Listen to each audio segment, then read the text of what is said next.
Hello, and welcome to the last in our series of demonstration videos for WordWall 2.0.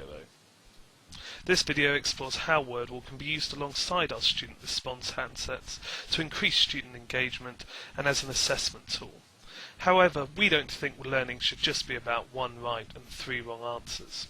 With WordWall, students can interact with the board in more inventive ways by voting on image grids, texting in answers, or using joypad controls.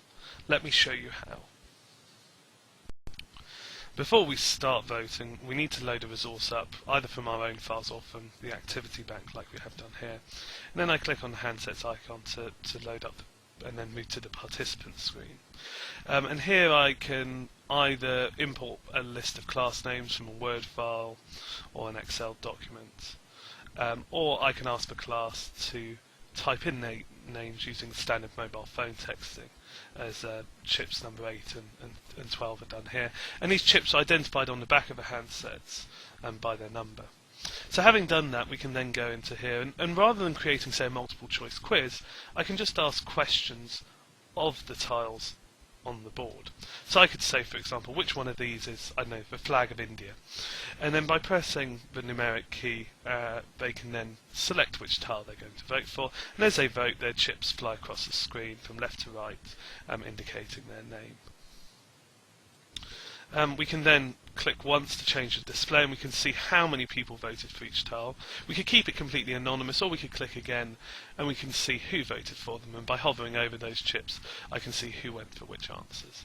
And we can see here that Jim, Jules and Jen all went for the correct answer. A very, very quick way of asking questions without having to write 10 right answers, 10 questions, 30 wrong answers. However, there's other ways that we could use this, perhaps as more of a way to encourage class discussion. Here they're using joypad controls, and this is using the 2, 4, 6, 8 keys on the keypad to move around the board. And here we could ask something like, I don't know, which ones of these are European countries, say. And we can see the various chips moving into position, and then I could hover over the chips and ask them to perhaps to justify their choice and perhaps discuss what that country's attitude to the European Union is. So it can be used as a way of stimulating class debate, but narrowing it down into a useful focus. Another variation on the joypad theme is joypad grab. Now, to demonstrate this, I'm going to load another activity from the activity bank. And I'm going to zoom out here. First of all, I'll delete the non-European countries. And for those of you who saw video 2 in this series, you're going to see me create this activity before. But what we'll do then is we'll go to the image bank and search for a map of Europe, which we're going to place in the background. Like so. And then when we've got one that looks relatively blank, I'm going to drag that into position and expand it to fill the space behind, like so. And now students are going to be able to move around the board using 2, 4, 6, 8 keys, but they're going to be able to pick up those tiles and move them to the correct position on the map. So I'm going to go up to handsets here and click on the play key. We'll just need to start the current game and then select joypad grab. One of the nice things about WordWall, perhaps in comparison to other voting systems, is it offers much greater variation than your standard ABCD quiz. But it also features games which are collaborative rather than competitive, so they encourage students to work together. And you can also, in the participants screen where we typed in the names at the beginning, set players into teams that swap out on each turn or every 10 or 20 seconds, so they can be collaborating and competing at the same time. However, one fun, albeit slightly competitive way to use the response systems is joypad answer, which is the final of the joypad mode I'm going to show you here. And we're going to use this. I'm going to start by demonstrating on the simple arithmetic wall, which is one of the 20 wizards in the program. And from this I'm going to make it a little bit smaller than perhaps we'd normally have for a class, like so. And the idea with this is that the chips chase around the board, kind of answering each tile, and the winner is the player, the chip, who manages to answer the most tiles on the board. As each tile is answered, it's flipped over, it's marked, and in the top left-hand corner of each chip, which is discernible to the teacher, we can see how many points each player has, so they can offer a kind of running commentary of how people are doing.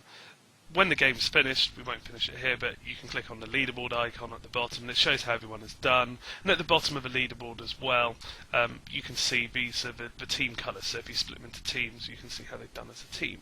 It's quite nice.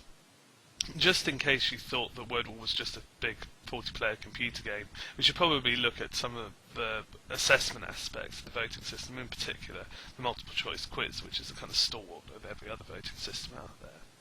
WordWall, this works quite simply. You create your multiple choice questions.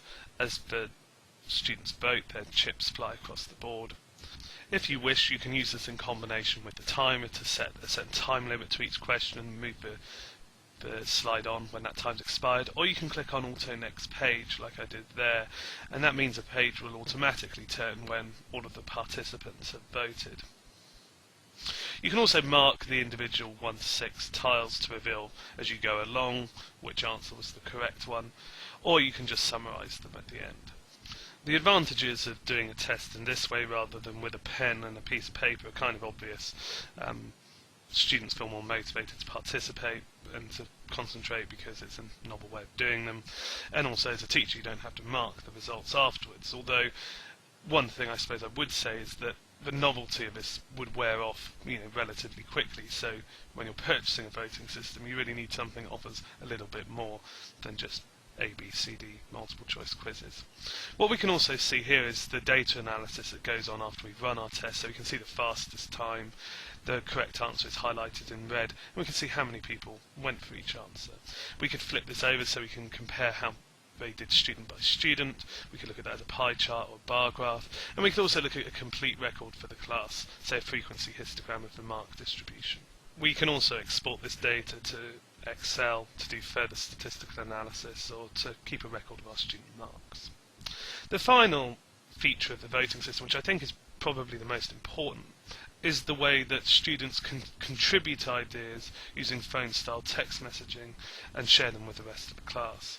3 different modes of input can be selected, standard, number or predicted, and the up arrow toggles between these. This is the only voting system to support predicted texting, unlike the Promethean active expression, which only has standard texting, and really it means that you text 3 times as quickly, although teachers have the option to turn it on and off. Luddites out there might say, well, what's wrong with a student just putting up their hand? But the great thing about this system is that everyone has to contribute all at once, and you can take the contribution of a child who might not speak out, mark it out for praise, and that means that that student is more likely to verbalise their point of view of future. And that's really, I suppose, the point of interactive technology, is it should create a class environment where students can have their ideas heard and the lesson can be kind of based around them. So that's the last in our demonstration videos for WordWall 2.0. Hopefully it's demonstrated to you how WordWall can make your classroom a truly interactive classroom. Now, if you'd like to try it yourself, you can download a demo from the website, or we're quite happy to come and give a demonstration of the handsets and the software in school. So drop us a line. But until then, goodbye.